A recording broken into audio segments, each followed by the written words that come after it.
Sveiki. Šiandien, kaip ir minėjau, atėjo laikas pasakyti tiesiog tiesą ir noriu, kad jūs pasisemtumėt taip pat šiandien informacijos, žinių apie mano išsveikimo tiek emocinio, tiek fizinio istoriją. Tai noriu pasidalinti dar prieš istoriją, nuo ko viskas prasidėjo. Prasidėjo viskas seniai, tai buvo man 18 metų ir aš pamačiusi tam tikrų artimų žmonių gyvenimą, esu pasakiusi savo viduje, kad aš gyvensiu kitaip, gyvensiu sveikiau, laimingiau ir, žodžiu, mane labai gąsdindavo tas tablečių kiekis nuo kiekvieno kažkokio tais dalyko, bet iš tikrųjų žmogus, neišsveikdavo iki galo. Tai nuo ko prasidėjo? Mintis yra labai galinga, pasiųsta į visatą, aš gyvensiu kitaip. Taip, gyvenime esu išbandžius visokių dalykų ir teko pirmas šokas susidurti, kai patikrino skydliaukę ir kai pasakė, kad tau reikia gerti antibiotikus, hormoninius vaistus, kai skirtumas buvo tikrai labai nedidelis nuo normos. Mano pirmas klausimas buvo, ar galima tai natūraliais būdais kažkaip susireguliuoti, čia nežinau, pas psichologą, emocijos, kažkas. Ne, negalima. Tada aš ieškojau savų būdų, atradau žoleles, patingėjau gerti, kažkas pasireguliavo, kažkas nelabai. Tada buvo nėštumo laikotarpis ir aš tikrinausi visą sveikatą. Ten nebūtinai pagal programą, bet būtent tai, ką aš norėjau. Ir taip pat vėl patikrino skydliaukę, nes jau buvo įrašas, kad skydliaukė yra kažkokie sutrikimai buvę. Ir vėl pamatė pakitimus, irgi labai nedidelius. Ir tada gydytoja, aš labai gerai prisimenu, pasakė. Sakė, kadangi dėl savęs tu galėtum negerti vaistų hormoninių, nes tai yra nedidelis skirtumas, bet dėl savo kūdikio visgi reikėtų gerti. Ir aš, aišku, buvau tas žmogus, kuris pasiėmiau telefoną ar ten kompiuterį, pradėjau žiūrėti, kas bus, jeigu tiroksino yra man sutrikimas, kas kūdikiui bus. Ir ten prasidėjo sąrašas sutrikimų nuo smegenų sutrikimo iki neišsivystymo ir taip toliau. Aš iš baimės, taip mėlyjei, iš baimės pradėjau naudoti, gerti kiekvieną rytą tiroksiną. Pasiekmes, nežinau iš tikrųjų ar labai didelės, tarp kitko skydliaukė negaliu pasakyti, kad labai susireguliavo, bet neblogėjo. Ir įdomiausia tai, kad aš labai daug svorio priaugau nėštumo metu. Tai aš tai sieju taip pat, aišku, su kažkokiais ir vaisiaus, dalykais, ir ten vandenų buvo daug, ir sakykim, gal su mamos kažkiek tais istorija vaikučių nešiojimo, bet taip pat sieju su tuo, kad tiroksinas man paskatino svorio priaugimą to, kurio nereikia, arba valgymo tų dalykų, ko nereikia. Tai vienas niuansas, o patys didžiausi, stipriausi dalykai įvyko tada, kai buvo tas karantininis laikotarpis. Manau, kad tikrai visi jį labai gerai prisimenat vienokią ar kitokią prasme, bet žalos padarė jisai mums kiekvienam. Ir labai rekomenduoju suklusti, nes labas, kas klausot, labai faina, kad prisijungėt. Nes šiuo laikotarpiu iš tikrųjų mes buvom išbalansuoti, mes buvome priespaudoj, tiek emociniai, tiek psichologiniai, tiek iš esmės fizinė prasme, mes nebuvom laisvi, ar ne? Ir pas mane gyvenime atsitiko toks dalykas, kad pas mane viskas buvo nunulinta. Tai reiškia, kad aš netekau darbo. Aš labai pykau mes su vyru. Man atsirado kosulys, atsirado po antro COVID skiepo labai stiprus kosulys. Po 3-4 valandas naktimis nemiegodavau, būdavo iki vėmimo. Plus mano emocijos buvo tikrai, visokios kokios.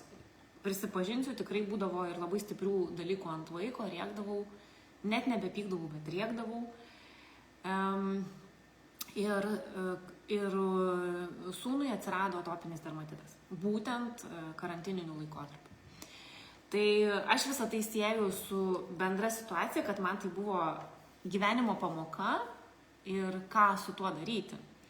Ir mano gyvenimo klausimas visada buvo, kodėl?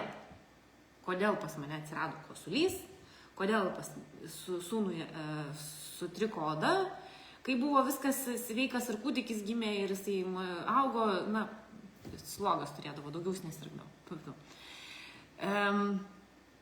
Ir aš šitos klausimus užduodavau ir aš sakiau, aš pasveiksiu, aš rasiu būdą, natūralų būdą, kaip išsveikti. Nes aš jau tuo metu, beje, ne 4 metus su pertraukomis gėriau tiroksiną. Ir žinokit, drąsiai pasakysiu vieną dalyką, kadangi man vienas žmogus pasakė, sako, tau yra užaugęs svoris ir tu, jeigu toliau gersi šitos vaistus, tu dar toliau pūsies. Nors jie iš esmės turėtų suaktyvinti skydliaukę, nes pas mane tai nebuvo pakankamai aktyvi skydliaukė. Tai, mėlieji, kurie geriate tiroksiną, aš labai drąsiai teigiu ir būkite budrus savo, vaikams, artimiesiems. Tiroksinas yra padarytas iš kiaulės skydliaukės. Ar jūs norėtumėt šitą dalyką toliau gerti ir neieškoti būdų, kaip savo pasveikti, o visą gyvenimą būti priklausomi nuo vaistų? Tiesiog pagalvokite, ar jūs norite šitą dalyką į save kišti su neaišku kokiom pasiekmėm. Ir aš šitą dalyką tikrai gėriau, pas mane buvo taip, nuo pusės tabletės padidėjo tiroksino kiekis iki 1,5 tabletės ir mano psichika ėjo tikrai žemyn, ta prasme, mano emocijos negerėjo, o turėtų būti atvirkščiai, ar ne? Tai dar noriu dėl tiroksino sudėties pasakyti. Jeigu jūs skaitysit bet kur oficialiuose šaltiniuose arba tose anotacijose, ten neparašyta, iš ko jis padarytas. Ten parašyta L-tiroksin, ten taip toliau. Ir reikėjo labai daug dokumentų, iš tikrųjų angliškų dokumentų knaisiotis, kad atrasčiau, iš ko iš tikrųjų tiroksinas yra pagamintas. Tai čia vienas niuansas. Labai svarbu, man visą gyvenimą vertybė yra numeris 1 sveikata. Šiuo atveju pasidarė dar labiau didesnė vertybė ir aš norėjau atrasti būdą, kaip išsisveikti galutinai. Nes aš pagalvojau, oho, man dar nėra nei 40 ir aš jau geriu vaistus, kurių dozė didėja, o kas bus toliau? Kaip aš toliau gyvensiu? Kai man bus 60, 40, 50? Tai aš savo uždaviau tokius klausimus ir visą laiką, kiekvieną kartą eidama pas gydytoją, kai man išrašydavo naują tiroksino receptą, aš visą laiką klausdavau, ar galima skydliaukę susireguliuoti natūraliais būdais. Ne, negalima.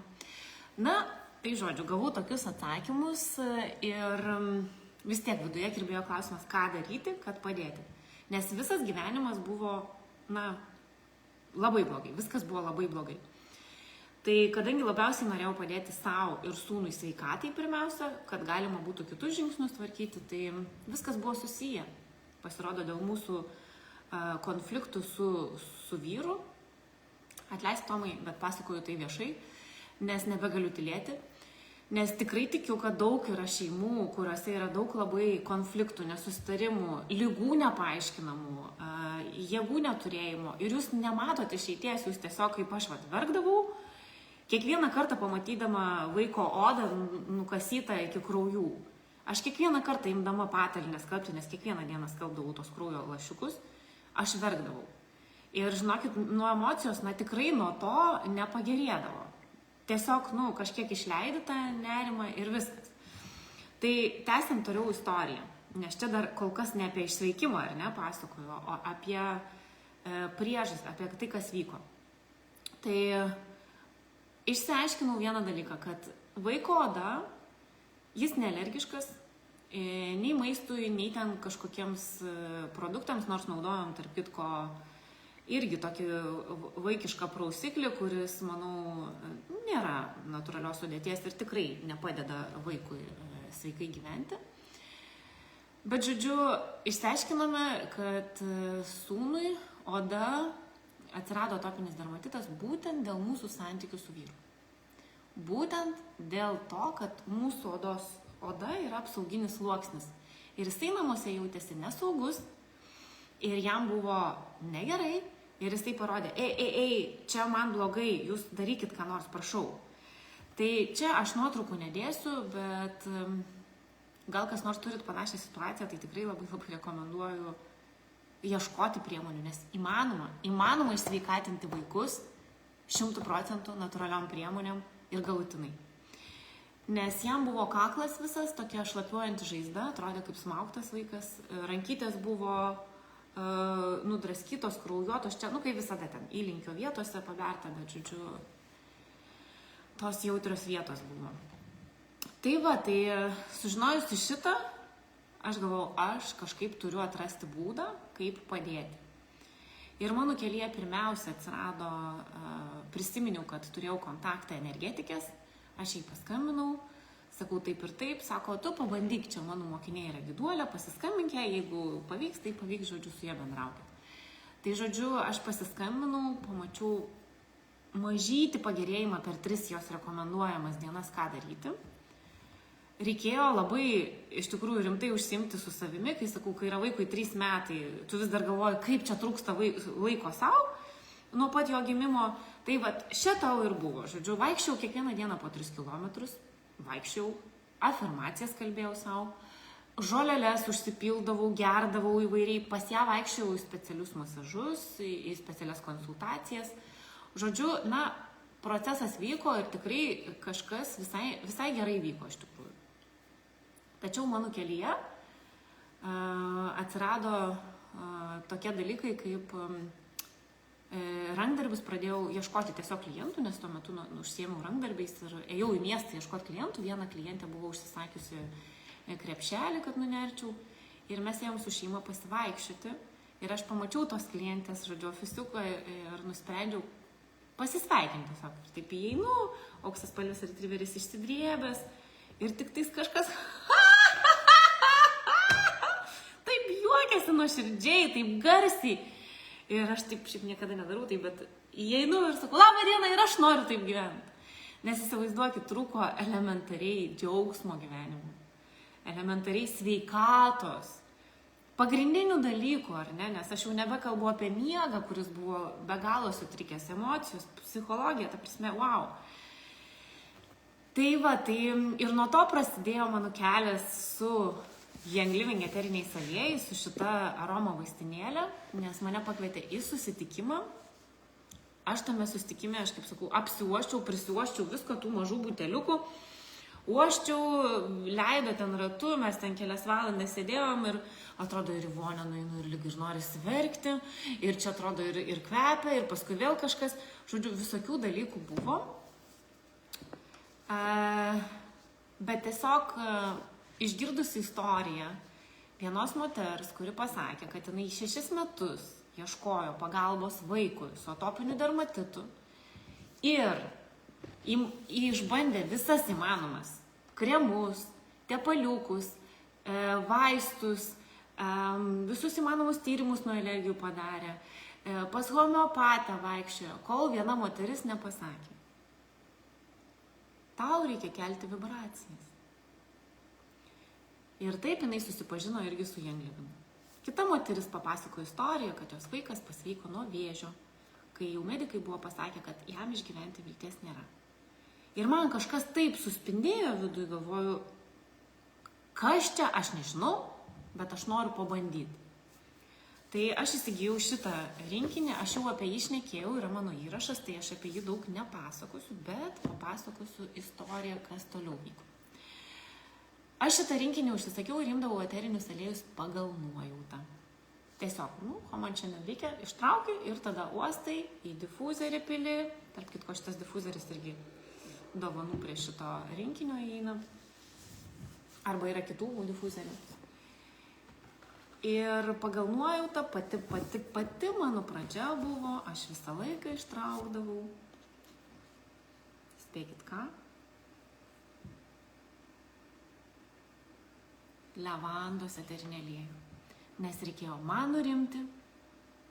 Aš kai jį pradėjau į difuzerį pilti, kai pradėjau tiesiog uostyti, teptis ir vaikui garinti, tai visų pirma susitvarkė mūsų miegas, galėjau nors šiek tiek naktį geriau pamiegoti. Sūnus galėjo geriau naktį pamiegoti, o ne ištisai iš nervų, kas jam ten galveliai susikaupę, visam kūne susikaupę, draskytis. Tai po truputėlį perėjom prie kitų eterinių aliejų. Ir visa tai būdavo pagal nuojautą ir pagal pasitarimą, nes Young Living yra labai stipri bendruomenė.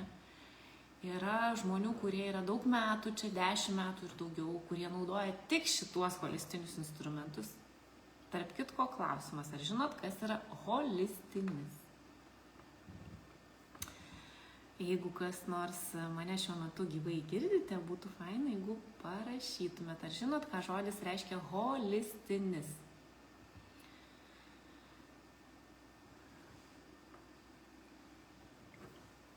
Holistinis tai reiškia, kad apima viską. Tai jeigu mes nueinam pas medikus, kai skauda galva, ką mums daro? Išrašo vaistų nuo galvos skausmo. Holistinis reiškia, kad mes ne tik sprendžiam tą problemą viestiškai, tarkim, skauda galva, mes gal pasiimam pipirmėtės eterinę aliejų ir pauostom ir pasitepam, bet mes dar ir klausime savęs, kas įvyko mano emociniam gyvenime, psichologiškai, kodėl man skauda. O gal aš fiziškai nepavalgiau, o gal emociškai aš susipykau su kažkuo, gal kažkas atsitiko. Ir būtent tai yra visa apimantis gyvenimo būdas. Tai šitie instrumentai, šitie eteriniai aliejai, tuo ir yra ypatingai, būtent dėl to jie ir padėjo, nes jie veikia ne tik, kad skaniai kvepia, arba neskaniai, bet dar ir paliečia mūsų emocinį centrą, tai yra limbinė sistema, kurią labai daug metų kapsto psichologai ir paprastai sunkiai iškapsto, labai daug praktikų yra. Bet eteriniai aliejai padeda paleisti emocinės vadinamas traumas, emocinius neigiamus patyrimus ir padaryti tai švelniau, lengviau ir galutinai. Tai einame toliau. Istorija, žinokit, yra ganėtinai ilga, aš ją labai noriu šiek tiek susiaurinti, kad jūs išgirstumėte esmę.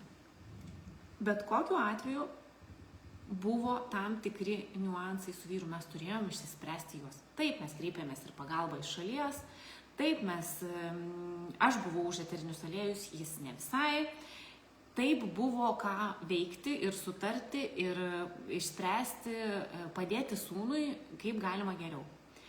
Tai esame naudoję tik tais kelis kartus tam tikrą kremą, bet tik tais tada, kai nuėjom pas homeopatę. Bandėm homeopatinius žirniukus, kas įdomiausia nustebino, nors vieną kartą per savaitę po vieną žirniuką gerdavo, ten kelis mėnesius, padėjo susitvarkyti tam tikrus dalykus. Kitas dalykas, jinai pasakė, kadangi žaizdos kai kur yra gilios, ypač ausytės įskildavo, jums vis tiek reikės patepti tepaliuką, būtent medicininį. Bet, sako, jokiais būdais ne hormoninį, o šitą, kurį, sako, išrašau, tai tepkit nedaugiau 2-3 dienas ir toliau, žodžiu, gyvenat savo būdą. Tai va, tai teko kažką iš tokio dalyko panaudoti, bet vis tiek aš stengiausi su eteriniais aliejais. Kodėl aš sakau stipri bendruomenė, nes kol tu dar esi naujas, kol nieko nežinai, kol čia yra, kaip pasakyti, yra koncentruotos augalų dalelės, tai yra eteriniai aliejai. Ir juos nežinai, nei kuriuos naudot, nei kaip naudot. Ir tiesiog aš skambindavau savo rėmėjais, skambindavau ir klausdavau, ką naudoti, kaip naudoti ir taip toliau. Tai žodžiu, labai įdomiai, tam tikrų eterinių aliejų, aš žinoma, aš skiesdavau, naudojau ir frankincense kažkiek, ir kopaibą, levandos visai nepriemenės griauždavau, aš skiesdavau juos su augaliniu aliejumi, bet įdomiausia, kad pats geriausias rezultatas būdavo tada, kai tu su tikėjimu tai darai. Neeksperimentuoji, kad, bilia padės, bilia nepadės, bet su tikėjimu. Tai žodžiu, vienas įdomiausių dalykų atominiam dermatitui užgyti žaizdoms sūnui padėjo nuo saulės Young Living, nuo saulės kremas. Paskui taip jau labiau moksliškiau išsiaiškinau kodėl, nes tame kreme yra cinko, yra to paties levando eterinio aliejaus ir jie padėjo, žodžiu, užtvarkyti žaizdeles. Be abejo, mes dirbome ir su emociniu fonu. Kad vaikas jaustųsi saugus, kad pas mus nebebūtų konfliktų, kad aš susitvarkyčiau su savo žodžiu situacija, tai galiu labai pasidžiaugti. Tam pasakysiu taip. Mano gyvenimas dabar yra pilnatviškas ir netgi dar geresnis, negu galėjau įsivaizduoti. Kodėl? Nes po 1,5 metų, taip, aš nenaudojau jokių antibiotikų, jokių vaistų, taip aš ėjau pas medikus ir klausiau, kas man yra, man norėjo ten šviesti plaučius, plaučiuose nieko nerado. Rado mikoplazmos tyrimas, buvo negeras tyrimas. Tada aš paklausiau, kas tai yra, sako, pas jūs kažkas tarp viruso ir bakterijos. Sako, 10 dienų antibiotikus gerti. Ir aš taip, jo, galvoju, man ir tai blogai, dar antibiotikus, no. Tai žodžiu, nenaudojau jokių vaistų išskyrus ten pradžioj sirupiukus ten kažkokius, tai ten, kaip aš sakau, saldus su žolelėm, bet dėja nepadėjo. Tai 1,5 metų man teko naudoti eterinius aliejus, pakeisti savo gyvenimo būdą, tai reiškia išmokti atsipalaiduoti, išmokti mandagiai ir kitaip bendrauti su vyru, išmokti bendrauti su sūnum ir ant jo nepykti, kad jam atsirado šita odos liga. Išmokti bendrauti su mama, atleisti jai už tam tikrus niuansus, kurie pas mane viduje ten kirbėjo ir pykosi vidus. Atleisti tėčiui, jau kurio nebėra, atleisti bobutei, žodžiu, broliui, atleisti tas, kas manyje sukėlė pykčio bangas, nepasitenkinimą, priešiškumą, rėkimą. Sūnaus oda išgyjo, mes esame su Tomu kartu, nes aš visą laiką, kai būdavo pačios sunkiausios akimirkos, kai atrodo jau noriu vaikui padėti, nugi čia eteriniai aliejai, čia yra nuostabus, wow, čia kažkas tai tokio, ir sakau vyrui, tai va čia ta, ne, čia ne kažkas, ir galvodavau, Dieve mano, kas čia dabar, ir paskui tokia mintis, ar aš myliu Tom, myliu, gerai, viskas išspręsim, kažkaip išspręsim. Tai žodžiu, kaip sako, meilė viską nugali, tai čia yra tikrai tiesa. Aš visą laiką savęs klausdavau, ar aš myliu vyrą, ar aš myliu Tom. Ir visą laiką aš atsakydavau taip. Ir visą laiką man šita frazė mane vedė į priekį. Nes tikrai buvo labai sunkių akimirkų, būdavo ir dar tų konfliktų. Bet žodžiu, mes spręsdavom. Kažkaip, nes norėjom kartu būti, nes vienas kitą myli. Tai va, tai 2 dalykai, ar ne? Patys svarbiausia, tai yra sveikata. Mano ir vaikų pagerėjo. Kitas dalykas, aš atsisakiau gerti savo nuomonę be medikų pasitarimo tiroksiną. Aš tiesiog jo nebegėriau, nebepirkau ir jiems paskambinus pasakiau, kad sakau, aš tiroksino nebegeriu ir man jo nebereikia.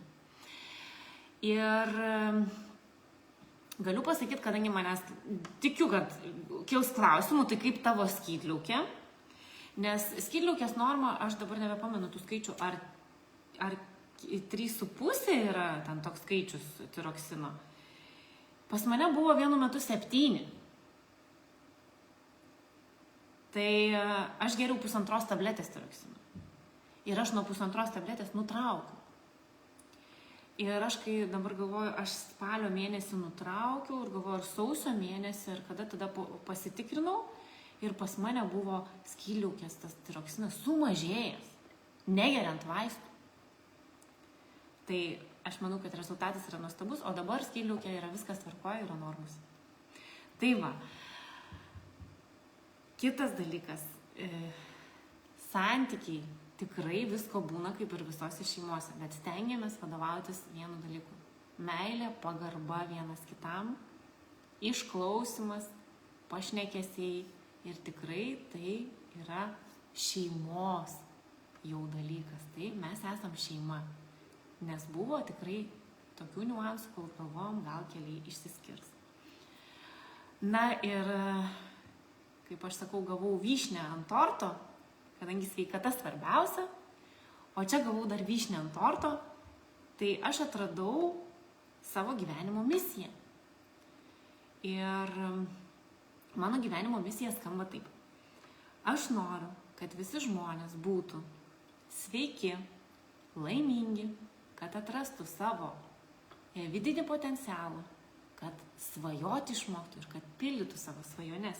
Ir tai darytų naudodami natūralius, augalinius dalykus, atsisakydami visos dirbtinės įmanomos chemijos, kuri yra aplink juos.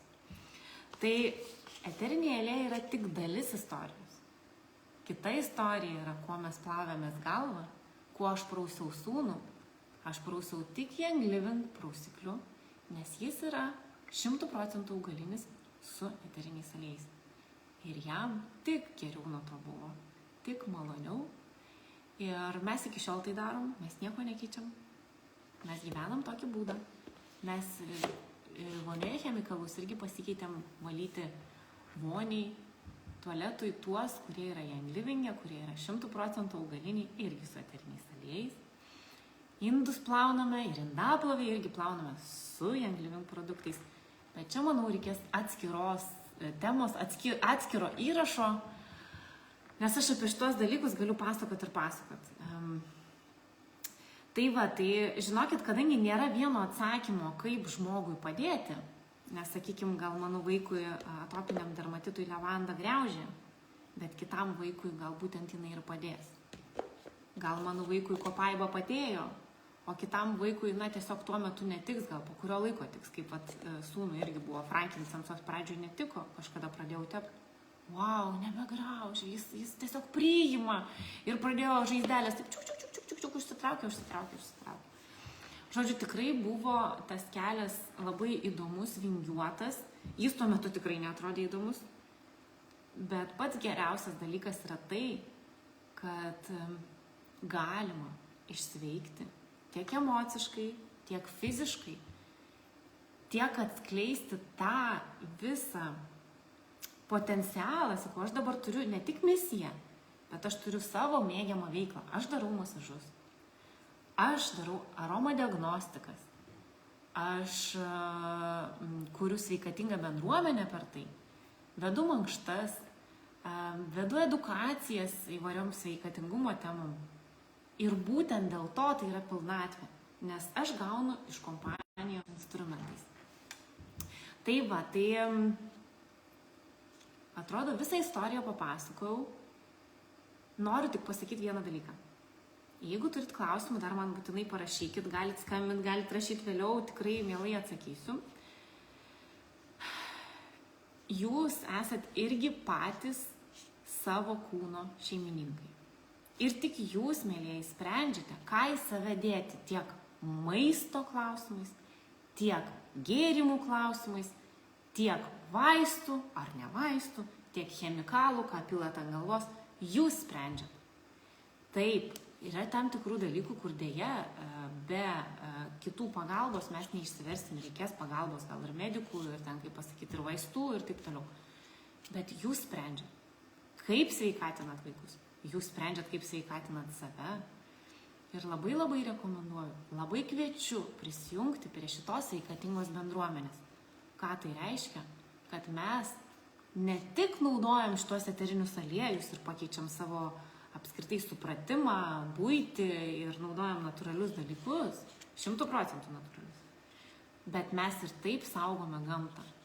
Nes kai mes nenaudojam chemikalų, ar ten, pavyzdžiui, dirbtinės chemijos vaistų, mes neteršiam gamtos tais dalykais ir dėl to gyvename tik tais geresnėje aplinkoje. Tai žinokit, išdrįsau, ačiū Jums, kad žiūrėjot. Aš kol kas klausimų nematau, jeigu parašysit, tai mielai atsakysiu vėliau. Matau daug gražių komentarų, tikrai kas žiūrėjot, dėkoju. Susitiksim kitus kartus ir turiu Jums vieną palinkėjimą, kadangi artėja labai gražios šventės. Aš nežinau, kam jos gražios, kam ne, bet jos artėja vis tiek. Eglutė tai parodo.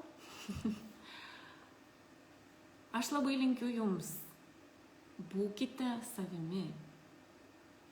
Pagalvokit, ko Jūs norit, ko nenorit. Pagalvokit, kokį žodį Jūs norit artimiesiems pasakyti.